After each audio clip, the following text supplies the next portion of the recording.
So look, SMA is a lot of things. It's a cash flow business. It's monthly reoccurring income. It's a business that you can start with zero to little capital, and it is by far the most predictable and reliable way to build a $10,000 a month business profit, that is. What SMA is not is a sexy business. It's not very flashy, or it's not some weird underground hack or some little secret that managed to get out. You're not gonna get that cookie cutter Shopify today's total shot in front of the rented Lambo. Which brings me on to today's topic, which is SMA too good to be true? It's funny, I've actually gotten that question maybe 2 or 3 times on Q&As, and it's always kind of baffled me why someone would ask that, and we'll get onto that a little bit later in this video. And to be honest, maybe I've even perpetrated that image or that perception, and as I said, we'll get on to why people might link the two, or may even have this perception of like, yo, is this thing too good to be true? You're talking a cash flow business, something you can start with zero capital, something that's high ticket and monthly reoccurring, and a business that if you do right, is super hands-off. I guess in all fairness, I can understand the thinking, but look, let's get into it. Now, first things first, I wanna talk about the online education space just to give a little bit more spotlight to this, because honestly, you see so much misinformation out there from all of the various different business models. Let's talk about Amazon FBA. When a FBA seller talks about how much they've made, once again, you gotta remember they're talking in revenue and their margins are probably 25%. You also gotta remember that there's fees, there's upfront cost, and the thing is, like, let's say you get a product that does extremely well.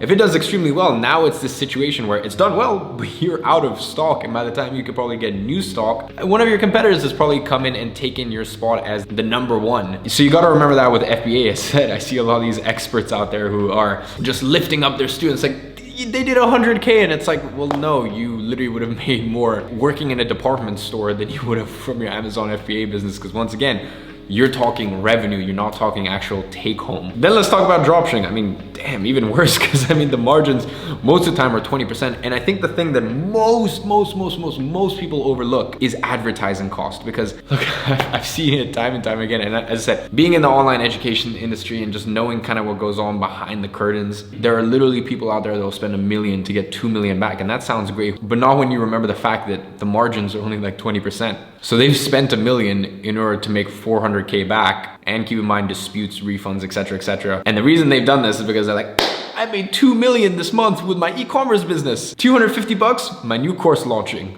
And then 3 weeks later, they have a leased Lambo. Look, this sounds super pessimistic and as though I'm trying to throw shade at all these business models. In all fairness, I know people, and very specific people in all these businesses that kill it. I always try to make it a point that whenever I'm talking about my results or I'm talking about student results, I am talking to you guys about the actual profit from the agency. And I also educate you guys on what some of the expenses are, what sort of margins you can expect, and also the different ways that you run your agency, what sort of margins you can expect. Because as I said, there's agency owners out there who make 10K a month and they take home 9.5 because they run the entire business themselves. Like, they actually do the service delivery. And then there's other agency owners who, you know, make 10K a month, but they only take home 6.5. And once again, I try to be very upfront with you. Let's talk about, I actually can't even say that with a straight face. All right, so Forex, let's put that to the side. I've lost $1 million, but I've made more than $1 million. There's nothing I cannot afford.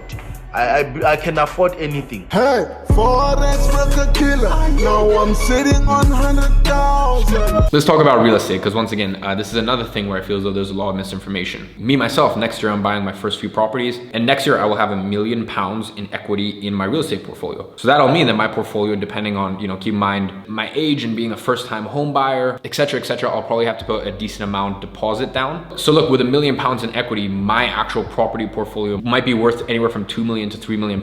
I'm going to tell you guys that I have a property portfolio worth $3 million, which is like $4 million next year. I'm gonna tell you that, guys, because it's a bit more of a flexy number, but I would never tell you guys that if I was then trying to sell you on the business model of real estate for beginners. Because as I said, I know so many of you guys are jaded because you're looking at these big numbers and you're not truly understanding it. You're not understanding what goes on behind the curtains. Like, even a lot of course businesses, there is super interesting for me to find out that some of the biggest players in the space, I can think of one, for example, pulled in 38 million a year, only took $1 million home profit. And in my mind, I was like, oh my God, you made 38 million in revenue and only took home 1 in profit. Like, I was like, what's the point? And even with my education company, I try to be transparent with you guys that look, no, don't look at top line revenue. Our margins are only 25 to 30%. The education company is a blood-sucking leech. So as I said, the reason I'm giving you all this context is because you need to understand that compared to all of this stuff, these big numbers, all this flashy stuff, like SMMA really isn't sexy. Because ask yourself, is an accounting firm sexy?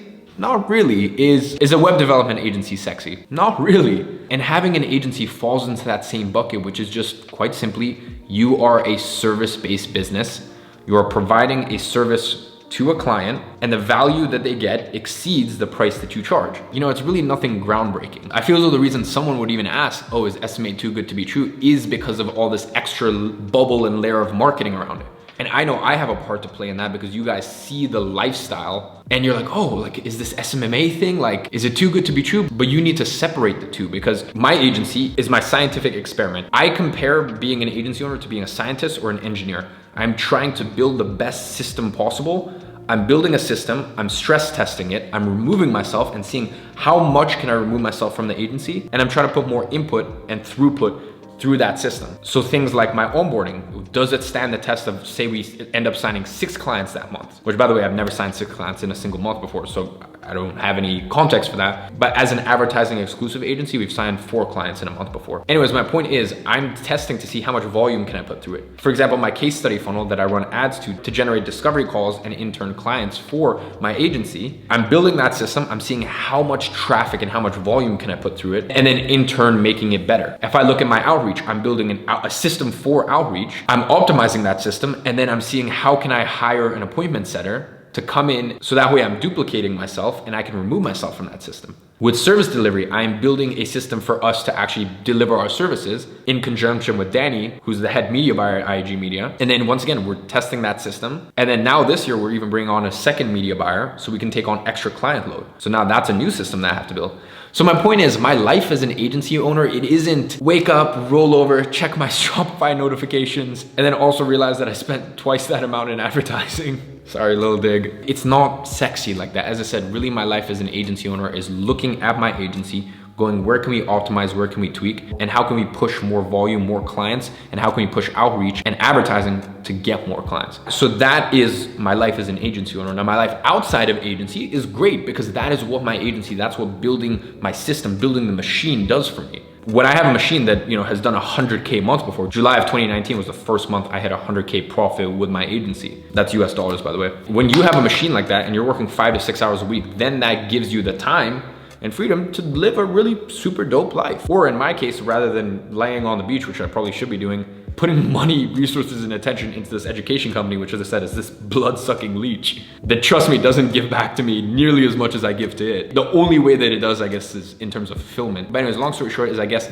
look, if you're looking at my videos, separate my life as an agency owner because it's super boring, it's unsexy. Separate that from the super, super cool life and understand that you only get this by building this. The two aren't combined. As I said, I'm not some entrepreneur that's flying across the world and speaking on stage and life is all bliss and this and that. No. When it comes to my agency workload and life, it mirrors that of being an engineer or a scientist. And because I focus and I put my work in, then that gives me all the cool stuff. Really, to me, my SMA is just this trusty donkey that is kind of this like ugly duckling little thing. Really isn't that cool, but it delivers and it's consistent. So ladies and gentlemen, I hope you guys enjoyed this video. If you want to be in with winning a piece of apparel from the Gadzhi clothing line, just go ahead and drop a comment.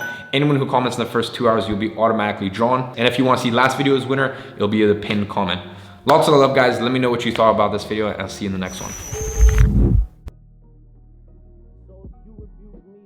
With someone else on a couple of V's. What do you really think of the nigga that's making your beats?